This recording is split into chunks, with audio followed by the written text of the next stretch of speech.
I'm excited to introduce my good friend Travis Saxton, who's come in to join us in Burlington for a couple days.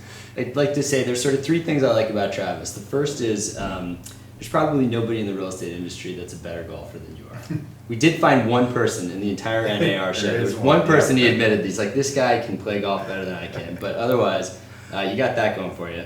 The second is I'm not sure there's anybody that's looked at more real estate technology than you.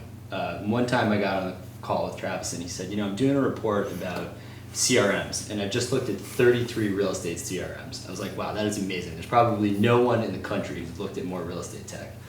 And then the last thing is we're both dads of little kids of the same age. So we can commiserate about what it's like to get no sleep and constantly be changing diapers. And the last one's probably the hardest out of the three. Yes, absolutely, definitely. World-class golfer, see all the technology in the space, but being a dad kind of takes home the cake there. Yeah, totally.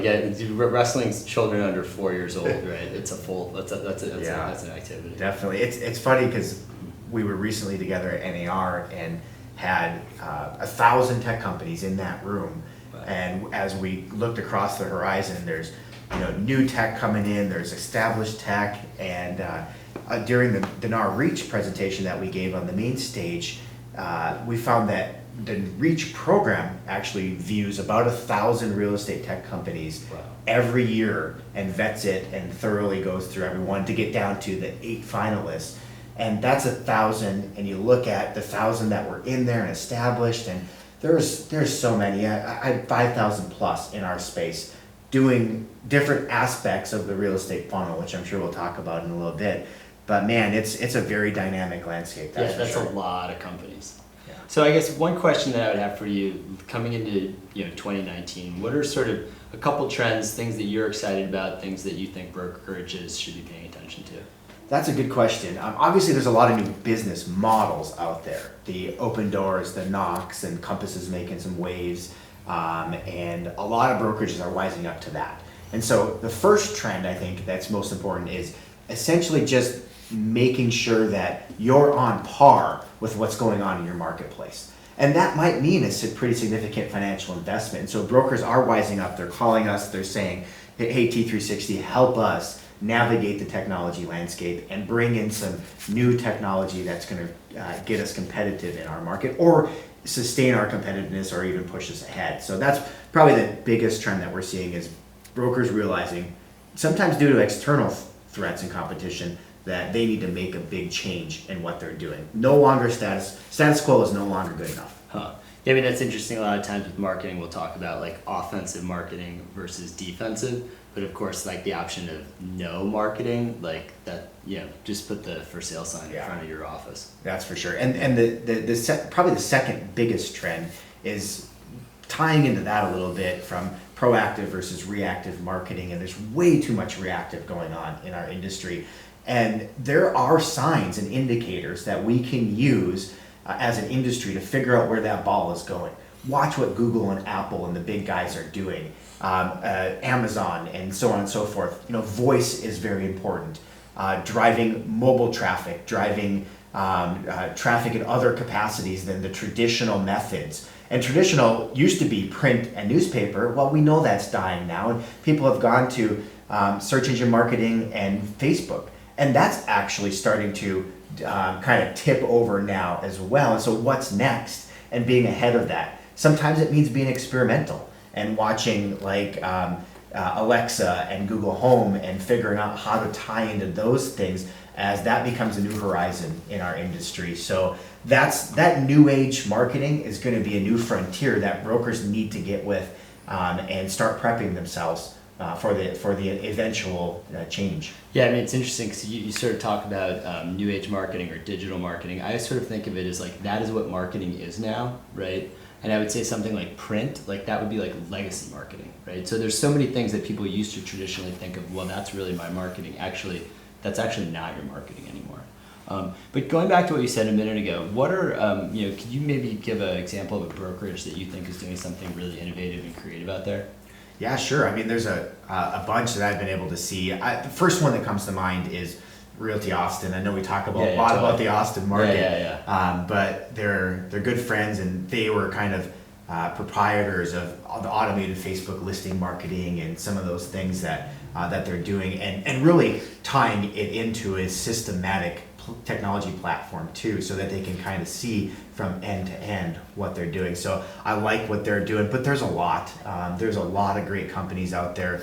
The EXP from a virtual operating standpoint, where it's amazing. Like, they don't even have brick and mortar spaces. Yeah. Their senior management show up as avatars in a virtual world when they go to work in the morning. They dress their avatars. It's crazy. Yeah, you decide which avatar tie you're going to put on that morning. Totally. Actually, if you're an avatar, you probably don't wear a tie. No, they do. They dress them up like full on suits and stuff. It's you're like, if they're wearing the tie today, it must be something serious. They're about to That's go right. into closing, They got a closing or yeah. something. Yeah. So I mean, but there are a lot, and I like, of course, what a lot of the iBuyers are doing, and some of the big brands have noticed that and launched their own iBuyer programs, the Open Doors, the Knox, and stuff like that. And really, what they're doing is they're appealing to a convenience persona.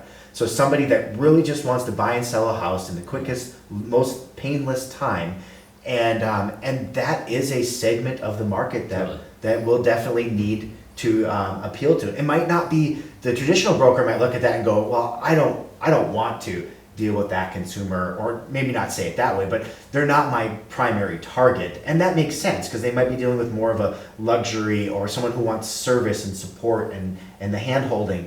But there is a big growing segment of the market that grew up in the Amazon era and the click now and the order now and it's at my house. That kind of persona is only actually getting bigger. And so appealing to that persona is going to be pretty important.